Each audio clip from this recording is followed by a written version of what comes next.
You didn't get this? Didn't I give you another sheet? Y'all don't have any other piece of paper? Okay.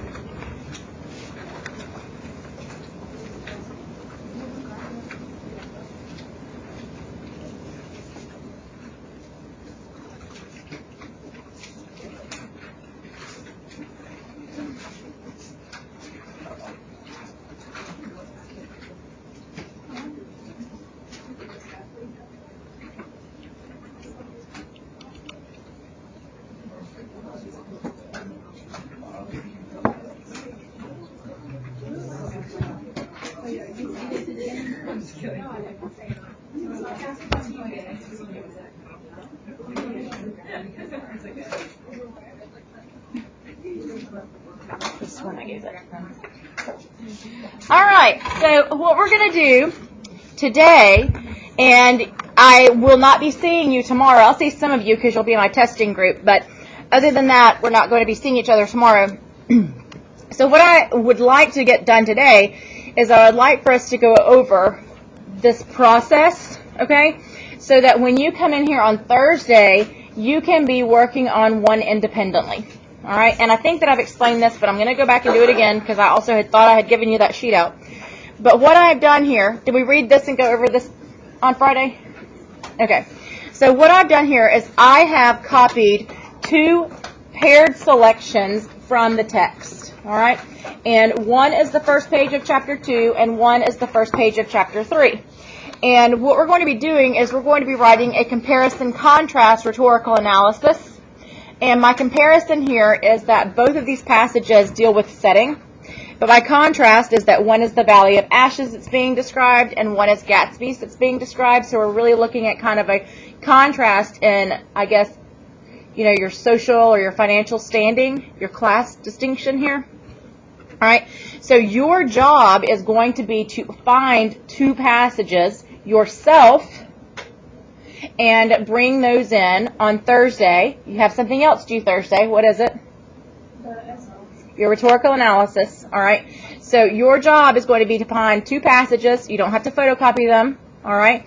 You can copy them when you come in here if you would like, or you can, you know, just use your book. It's really completely up to you. But you're going to find 2 passages, and you're going to have that rhetorical analysis done when you come in here on Thursday. All right, so what we're doing is we're going to do a close reading on this. We're going to break it down, and then we're going to chart the information. All right, and we're going to chart the information on this graphic organizer. So at the top, I want you to write Lamar's example so that you're not confused, because you're going to have one that is just for you on Thursday. So we're going to be starting this on Thursday? Yep. You're going to turn in a paper and start another one. Hello.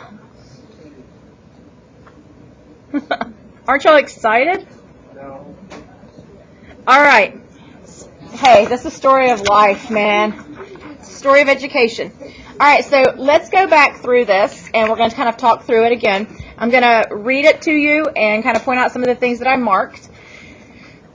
So this is describing the Valley of Ashes, and then overlooking the Valley of Ashes, we have got the billboard, the Dr. T.J. Eckelberg sign, where, you know, it's an advertisement for an oculist, an eye doctor, or a glasses optician or whatever.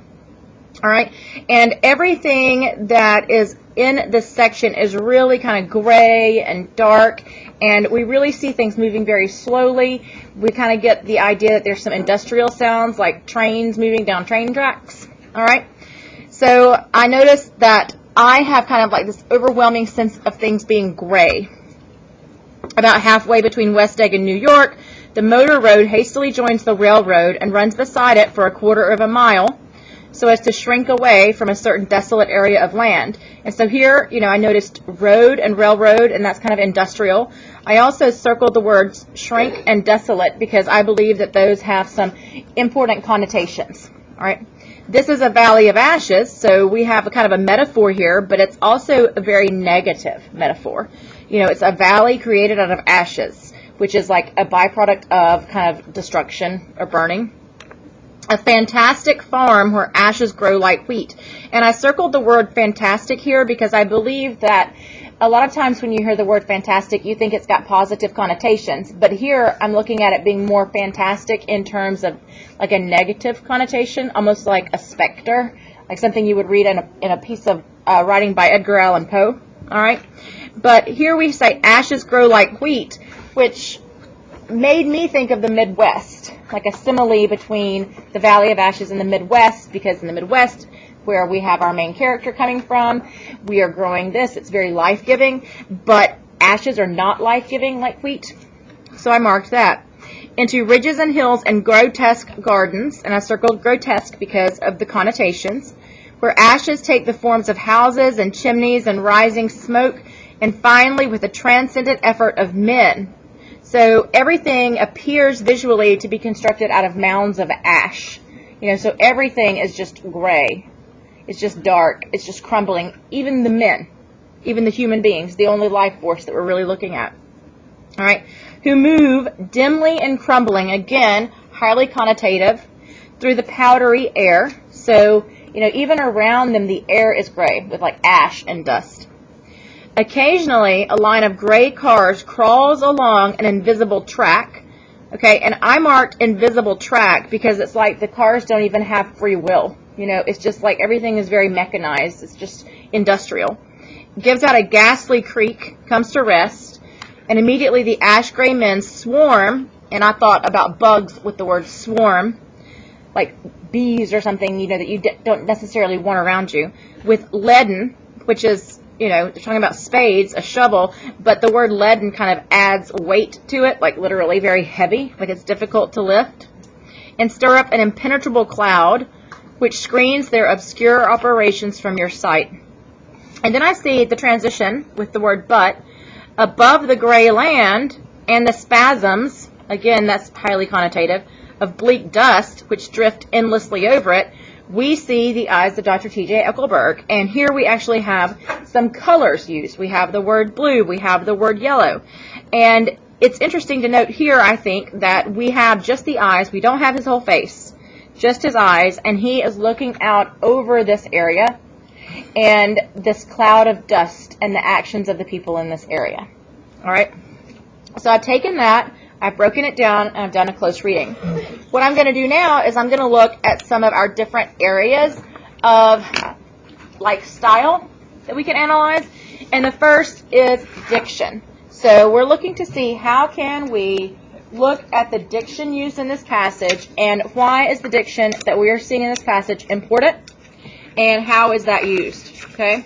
So what we have here is I have circled a lot of words in the passage that I felt were important, and I am going to jot some of them down. All right, so the words fantastic and grotesque I thought were very interested. Also, I feel like connotatively, gray, crawls, crumbling, swarm, leaden spades. They all give kind of like this dark and dismal kind of tone or attitude. Here, I'll zoom in on this. Maybe I won't.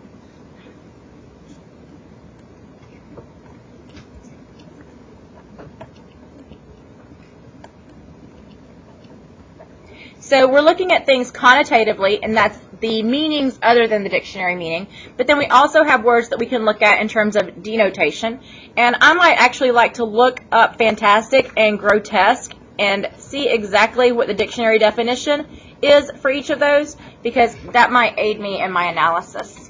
All right, so when we're looking at imagery, which is the I part of DIDLS, we're looking at mental pictures, we're looking at literary devices, different elements of figurative language. We're looking for sensory details, and really when you're thinking about imagery, you have a lot of like literary devices that contribute to imagery, like simile, metaphor, and just visual images. So as far as the metaphor, this is a valley of ashes.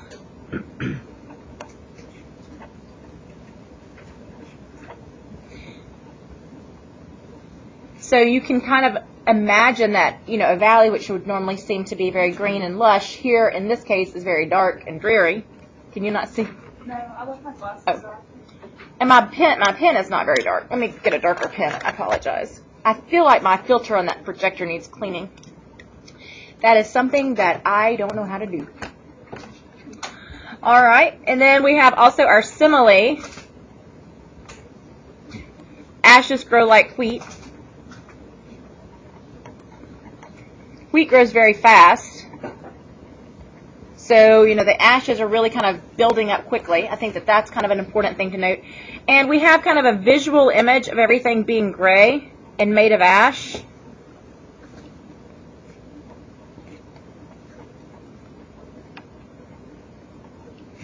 And then details. Now, what has the author included and then what has the author left out? Both are equally very important. Okay, so what we have included, we have the railroad.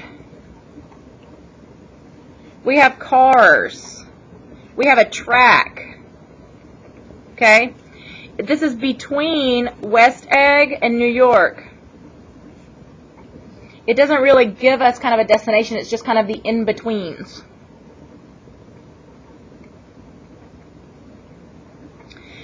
We have men working. Whoop.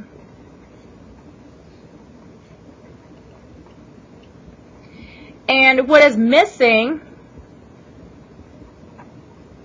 is color and light and reflections of nature. You know, when you think of a valley, you think of nature, and here we don't really have that. All right, here it's very industrialized. All right, in terms of language, here we have different things that you can look for in terms of language. And if you don't have a lot of dialogue from your characters, you generally don't have as much to analyze in terms of language. All right, but in terms of language, we're looking at formal or informal language, neutral, which is like, you know, neither formal nor informal. You're looking for dialect, slang, jargon, and colloquialisms. And, you know, jargon, those are words that are kind of associated with professions, you know, like all of their teacher jargon, like assessments and everything. All right, stat for medical jargon. Here we don't really have a lot of that because we don't have any dialogue. So I'm just going to say that it's neutral. And I'm going to move on to syntax. Okay? So in terms of syntax, we have some interesting things. We do have some advanced punctuation.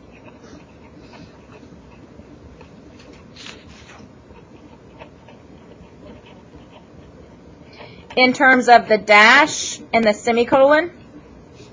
And we also have an example of polysyndeton.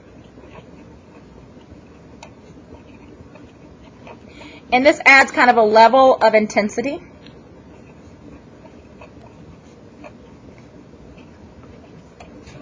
To the dreariness.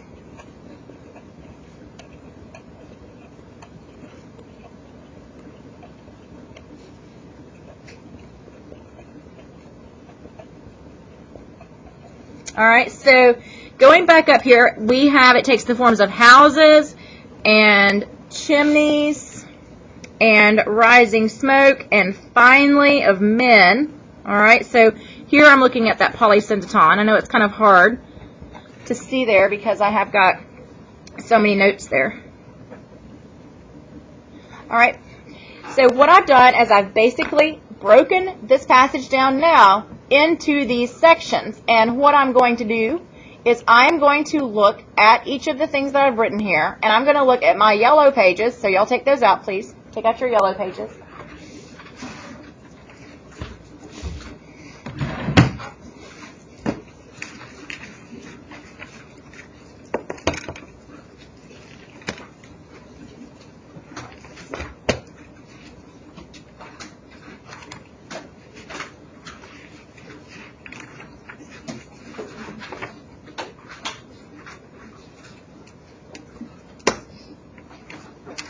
And I'm going to ask myself, turn to the section on tone words. There's 2 pages. There's lots of tone words. Okay? And I'm going to ask myself, which of these tone words do I believe really kind of work with this passage here? Okay? So which tone words really kind of support what we see here, the tone that is created through the use of diction, through the use of imagery, through the details, through the language, and through the syntax. All right? So take a moment to look at your list, and then if you see something that you think is a good tone word to describe this passage, holla. Yes. Dreary. What else? Huh? Detached. I like that. Yes. Dark.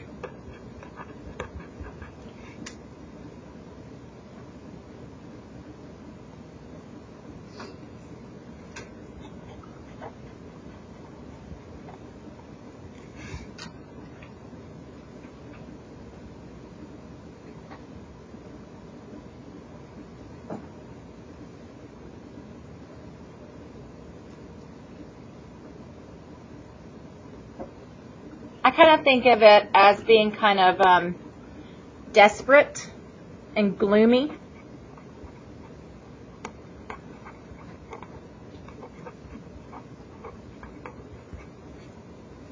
What else, you guys? Yes? Melancholy. What else? Give me one more. Yes? Hopeless. Hopeless? I like that. Okay, so from doing a close reading on this passage, we are able to come up with these words to describe the tone of that passage. All right? So what we're going to do now is I'm going to read the second passage out loud to you, and then I want you guys to go back and do a close reading on it and chart it right here where it's supposed to say passage number 2. All right, so here's the second passage. There was music from my neighbor's house through the summer nights. In his blue gardens, men and girls came and went like moths among the whisperings and the champagne and the stars. At high tide in the afternoon, I watched his guests diving from the tower of his raft or taking the sun on the hot sand of his beach while his 2 motorboats slit the waters of the Sound, drawing aquaplanes over cataracts of foam. On weekends, his Rolls Royce became an omnibus, bearing parties to and from the city between 9 in the morning and long past midnight, while his station wagon scampered like a brisk yellow bug to meet all trains. And on Mondays, 8 servants, including an extra gardener, toiled all day with mops and scrubbing brushes and hammers and garden shears, repairing the ravages of the night before. Every Friday, 5 crates of oranges and lemons arrived from a fruitier in New York. Every Monday, these same oranges and lemons left his back door in a pyramid of pulpless halves. Okay, so take a moment and kind of do a close reading on this and start transferring this information over here to the second column. And then we are going to talk about it together. Cool? Questions?